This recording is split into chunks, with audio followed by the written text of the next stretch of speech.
Ulama-ulama yang populer, yang dianggap ternama di Indonesia, yang pengikutnya banyak jutaan itu, terbukti jahat, menebar fitnah, menipu publik, menebarkan hoaks, memecah belah bangsa, memecah belah umat. Ini kelakuan ulama-ulama, ini kelakuan ustadz-ustadz. Menebar fitnah, mengkopar-kapirkan Nasrani, mengkopar-kapirkan Yahudi, mengkopar-kapirkan agama lain. Jahat. Halo sobat-sobat semuanya, jumpa lagi di channel Warta Kabar Baik. Selamat pagi buat yang menyimak video ini di pagi hari. Selamat siang, sore, dan malam buat yang menyimak di siang, sore, atau malam hari. Sobat-sobat, video-video di channel Warta Kabar Baik ini hanya dikhususkan bagi jiwa-jiwa atau orang-orang yang berpikiran terbuka ya. Bagi yang tidak berpikiran terbuka, skip aja deh. Oke, terima kasih semuanya. Jangan lupa subscribe, like, komen, dan share ya. Rahayu Sakung Dumadi, semoga segala makhluk berbahagia. Bagi Anda yang berbahasa Arab, Assalamualaikum warahmatullahi wabarakatuh. Yang melanjutkan dari bahasa Ibrani itu ya. Shalom Aleichem. Ya, bahasa Arabnya salam alaikum. Sampurasun, Om Swastiastu, Namo Buddhaya, salam kebajikan. Oke, langsung aja ya sahabat-sahabat ya. Sahabat-sahabat, video ini adalah lanjutan dari video yang kemarin ya. Di video yang kemarin, yaitu di video yang ini ya, kita sudah membahas salah satu hadis ya. Hadis itu catatan perkataan Nabi Muhammad ya. Hadis-hadis itu ada yang dipercaya sebagai benar atau asli, tapi juga banyak yang dianggap sebagai dhaif atau palsu ya. Ada yang sahih, ada yang palsu. Sahih, dhaif ya. Nah, kemarin di video itu kita sudah sajikan bunyi hadisnya demikian ya. Hadis Baihaqi ya.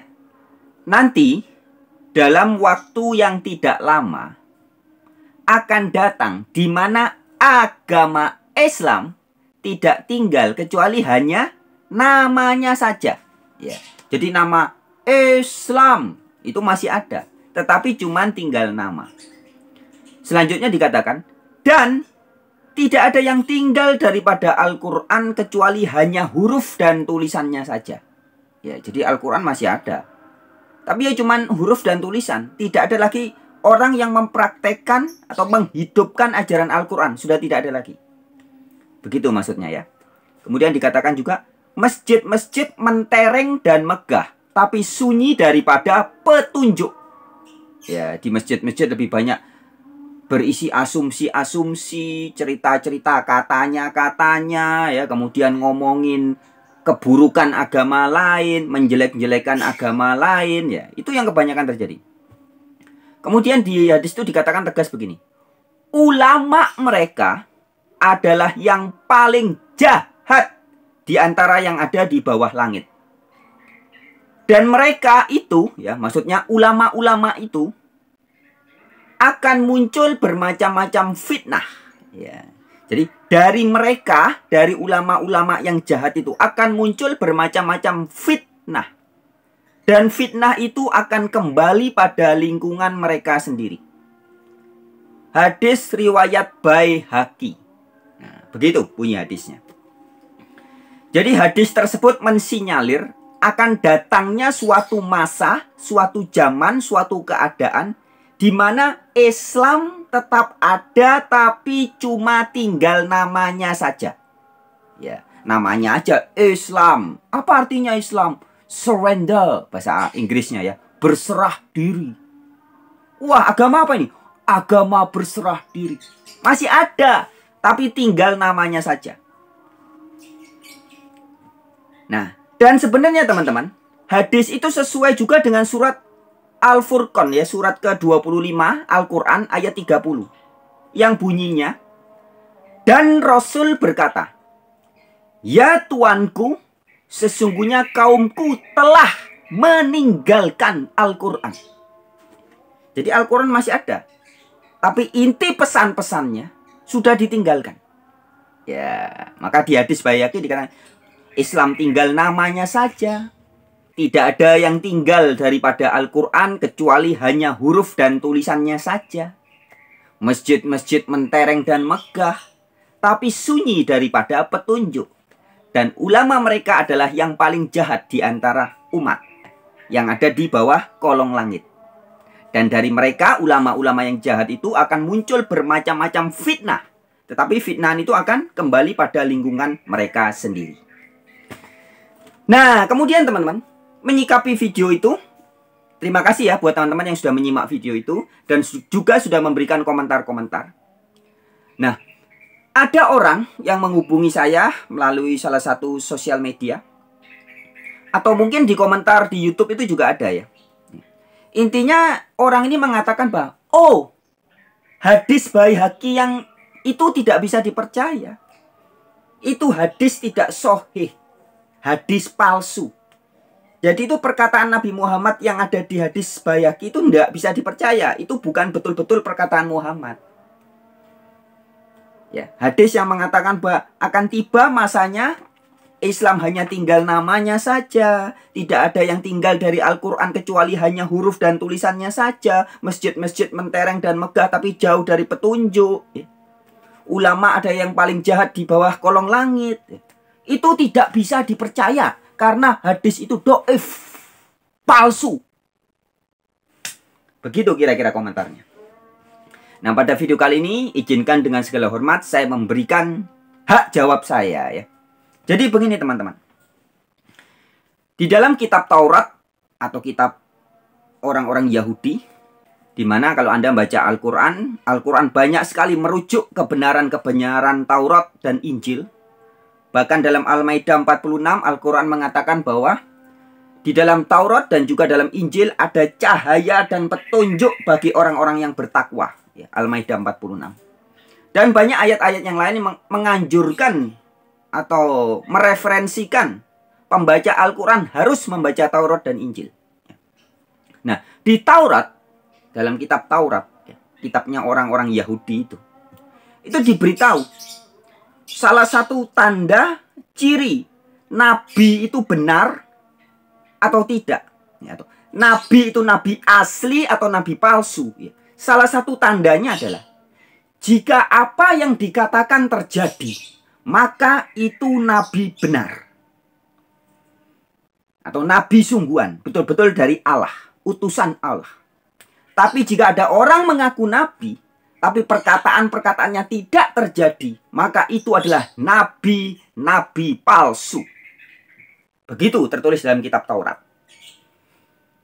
Nah, jadi teman-teman, saya pribadi sangat yakin dan sangat percaya, hakul yakin, bahwa Nabi Muhammad Rasulullah Shallallahu Alaihi Wasallam adalah benar-benar nabi, alias bahasa. Jadi nabi itu dari bahasa Yahudi sebenarnya. Nevi, ya, pemberi peringatan artinya ya. Maka ada istilah navigasi, navigator ya. Navi itu penunjuk arah, nevi. Nah, sekarang berkembang menjadi bahasa Arab dan juga bahasa Indonesia, nabi. Itu artinya pemberi peringatan. Jadi sekali lagi saya tegas katakan, saya percaya bahwa Muhammad adalah betul-betul pemberi peringatan dan penunjuk arah, alias nabi. Karena apa yang dikatakan banyak yang terjadi. Nah, jadi gini ya.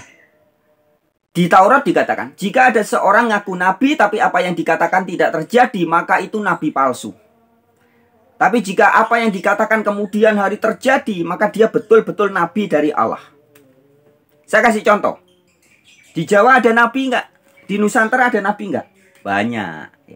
Salah satunya yang terkenal adalah Ronggo Warsito. Kemudian ada juga yang dikenal sebagai ramalan nubuatan Joyoboyo. Ya. Ada juga Sabdo Palon dan sebagainya. Saya ambil satu contoh ya. Nubuatan Joyoboyo atau orang sebagian menyebutnya ramalan Joyoboyo. Itu bisa dipercaya nggak? Ya, Raja Joyoboyo itu bisa disebut nabi nggak? Atau nabi yang benar atau nabi palsu? Nah, sekarang kita bisa melihat kalau Anda membaca serat-serat Joyoboyo, banyak sekali ramalan nubuatan-nubuatannya yang terjadi. Misalkan, dia mengatakan bahwa nanti suatu saat di masa yang jauh ke depan, di Pulau Jawa akan ada besi yang panjangnya sepulau Jawa. Wah, zaman itu orang masih mikir apa itu besi panjangnya sepulau Jawa. Tapi ratusan tahun kemudian muncul zaman Belanda membangun rel kereta api ya dari pojok Jawa Barat sampai Jawa Timur. Loh, ya rel kereta api. Orang belum kepikir bahwa akan ada kereta api pada zaman Joyoboyo. Tapi Joyoboyo sudah menubuatkan suatu saat di Pulau Jawa akan ada besi panjangnya sak Pulau Jawa. Terjadi ya. Dan banyak ya, banyak ramalan-ramalan Joyoboyo yang lainnya yang sudah terjadi. Nanti Anda bisa cek sendiri di Google, di internet, atau di channel-channel yang lain. Ya. Ramalan-ramalan Joyoboyo. Artinya Joyoboyo, Anda mau percaya atau tidak percaya, nubuatan-nubuatannya terjadi. Maka jika kita terapkan pernyataan dari kitab Taurat tadi, Nabi itu benar atau asli adalah jika nubuatnya terjadi. Maka Joyoboyo jelas adalah Nevi alias pemberi peringatan. Bahasa Arabnya Nabi. Bahasa Indonesianya juga Nabi. Ya, itu contoh. Nah, sekarang kembali ke soal Nabi Muhammad. Hadis tadi ya, hadis Baihaqi.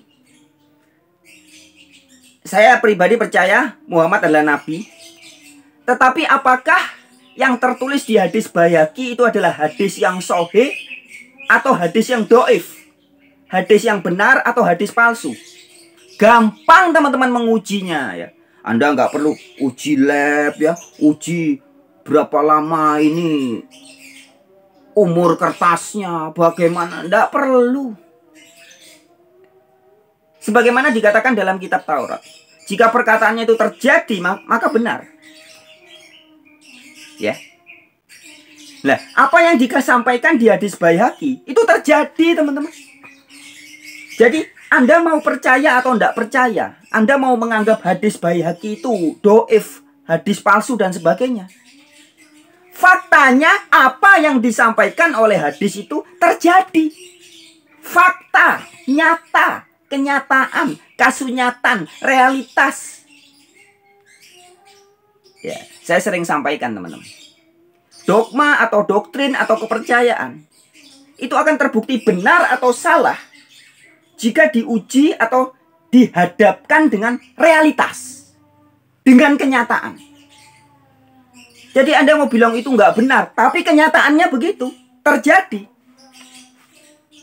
Ya, artinya dogma yang mengatakan bahwa itu hadis palsu, itu hadis yang nggak bisa dipercaya, runtuh ketika dihadapkan kepada kenyataan.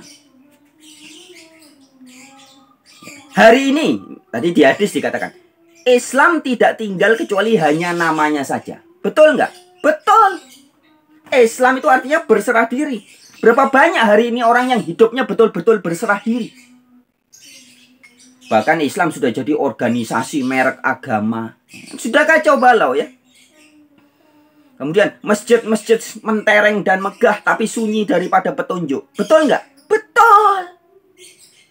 Bahkan masjid yang sekarang dipercaya orang adalah bangunan gedung-gedung bikinan manusia. Sudah salah kaprah ya. Kemudian ulama mereka adalah orang yang paling jahat. Betul nggak? Nah, di video yang kemarin saya sudah sajikan sedikit contoh.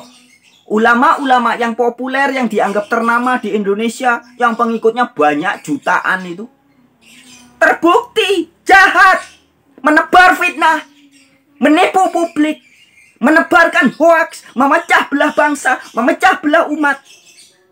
Ini kelakuan ulama-ulama, ini kelakuan ustadz-ustadz. Menebar fitnah, mengkopar-kapirkan Nasrani, mengkopar-kapirkan Yahudi, mengkopar-kapirkan agama lain. Jahat. Ini fakta. Anda mau bilang itu hadis palsu, tapi fakta membuktikan apa yang disampaikan oleh hadis itu terjadi. Ya. Saya mau kasih contoh. Hadis yang lain ini contoh saja. Ada hadis juga yang mengatakan bahwa jika suatu waktu nanti tanah Arab menjadi hijau, maka akan kiamat. Betul enggak hadis itu? Banyak orang menganggap, oh hadis itu palsu. Buktinya sekarang sejak beberapa tahun yang lalu Arab sudah jadi hijau ya. Tumbuh-tumbuhan subur, rumput-rumput tumbuh. Loh, bumi masih baik-baik saja, enggak kiamat. Nah, saya katakan tidak, hadis itu benar, tapi tafsiran Anda yang salah. Soalnya bahaya nih, salah tafsir itu bahaya loh Bang. Ketika hadis itu mengatakan, jika suatu waktu di masa depan Arab menjadi hijau, maka kiamat. Kemudian Anda tafsirkan kiamat adalah kehancuran dunia. Padahal faktanya sekarang dunia nggak hancur. Kemudian Anda menganggap hadis itu keliru. Atau hadis itu doif, hadis itu palsu. Yang salah Anda yang menafsirkan. Hadis itu betul ketika mengatakan jika Arab menjadi hijau maka dunia Arab kiamat. Sekarang sudah terjadi kiamat di Arab. Kiamat itu hari kebangkitan. Yaumil kiamah. Yom itu bahasa sama dengan bahasa Ibrani ya. Hari. Kiamah itu kebangkitan. Kebangkitan kesadaran spiritual. Maka Anda lihat sekarang orang-orang di Arab yang dulu harus pakai burka, semua dikerudungi ya, kafir, tertutup ya. Orang-orang menutup rapat, cuma kelihatan perempuan, cuma kelihatan matanya aja. Kayak ninja ya. Sejak beberapa tahun yang lalu sudah tidak lagi. Raja Arab yang sekarang sudah terbuka hatinya, sudah tidak kufur, tidak kafir lagi. Dulu Arab menutup pintu kerjasama dengan bangsa lain. Dengan Yahudi, dengan Israel. Wah, musuh. Nah, sekarang putra Raja Salman, Muhammad bin Salman, membuka diri, membuka hati. Tidak lagi kafir, tidak lagi kufur, tidak lagi kafir. Muhammad bin Salman bekerja sama bahkan dengan Israel. Bekerja sama dengan bangsa-bangsa lain yang dulu dianggap kopar kapir. Sekarang diajak kerjasama. Terbuka. Pikirannya tidak lagi kadarun, tidak lagi kotor, tidak lagi butek. Ya, tidak lagi berpikir jahat terhadap bangsa-bangsa lain. Tidak. Nah, ini namanya hari kebangkitan kesadaran. Yaumil kiamah. Kiamat sudah betul-betul terjadi di tanah Arab. Jadi hadis itu benar. Jika tanah Arab menjadi hijau, maka kiamah, kebangkitan. Dulu perempuan dilarang nyetir, tidak boleh keluar sendirian. Sekarang semua sudah terbuka. Banyak kesadaran spiritual sedang bangkit, sedang kiamah di Arab. Dengan tanda-tanda tanah Arab hijau, maka terjadi kiamah. Kiamah harus diartikan kebangkitan. Karena memang arti dari kiamat adalah kebangkitan. Nah, artinya hadis itu benar ya. Tapi yang keliru adalah orang yang menyalahpahami. Gagal paham, disangkanya kiamat adalah hari kehancuran dunia. Anda boleh mengartikan kehancuran atau kematian ya. Kiamat itu kematian. Kebodohan-kebodohannya itu sudah hancur. Kecerdasan muncul. Pencerahan muncul, maka terjadi kebangkitan atau kiamat. Begitu ya. Nah, jadi kembali ke hadis tadi ya. Hadis Baihaqi saya katakan benar. Anda mau percaya atau tidak? Tapi faktanya, realitasnya, apa yang disampaikan oleh hadis Baihaqi itu terjadi. Ya. Oke teman-teman, segitu aja video saya pada kesempatan ini. Saya hanya akan mau menanggapi itu aja. Oke, terima kasih ya buat yang sudah menyimak. Dan seperti biasa, jika Anda merasa video ini perlu atau baik untuk dibagikan kepada tetangga, sanak, famili, teman, saudara, handai tolan, silakan bagikan video ini. Oke, tetap semangat ya. Rahayu Sagung Dumadi, semoga segala makhluk yang sudah tercerahkan berbahagia. Namo Buddhaya. Santi, Santi, Santi. Wabillahi taufik walhidayah. Wassalamualaikum warahmatullahi wabarakatuh. Alaihim shalom.